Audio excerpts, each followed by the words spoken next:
పరువుకి పంతానికి పోయిన ఒక తల్లి తన కూతురు ఒకరిని ప్రేమించిందని తెలిసి వాడిని 10 మందిలకు పిలిపించి వాడిని ఇజ్జత్ తీసిందంట. అయినా వాడు ఆ అమ్మాయిని మనస్ఫూర్తిగా ప్రేమించిన అని చెప్పేసి నేను సెటిల్ అయితేనన్న ఆ అమ్మాయిని నాకు ఇచ్చి పెళ్లి చేస్తారేమో అని వాడు బయట దేశం పోయిందంట.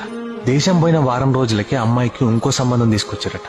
ఆ విషయం తెలుసుకున్న వీడు నానా తంటాలు వాడి పెళ్లి కొడుకు నెంబర్ కనుక్కొని మేము ఇట్లా ప్రేమించుకున్నాము, మమ్మల్ని విడదీయకురి మీకు దండం పెడతానన్నాడట.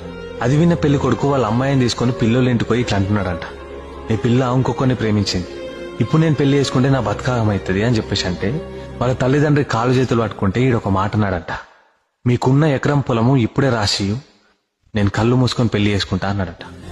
పరువుకి పంతానికి పోయిన ఆ తల్లి సరే రాసిస్తా అని చెప్పేసి ఆ పొలాన్ని రాసిచ్చి ఆ బిడ్డకు పెళ్లి చేసిందట. పెళ్లైన నెల రోజులకి ఆ పెళ్లి చేసుకున్నాడు ఉద్యోగం కోసం హైదరాబాద్ పోయిందంట. పెళ్లై సంవత్సరం అవుతుందట కానీ ఇప్పటికీ ఆయనకు ఉద్యోగం దొరకలేదట, వాడి ఇంటికి రాలేడంట. వీడు ఇట్లెందుకు చేస్తుందని ఆ అమ్మాయిని ప్రేమించినోడు వీడి డీటెయిల్స్ కనుక్కుంటే తెలిసిన నిజమేంటో తెలుసా? ఇంకొకరిని ప్రేమించిన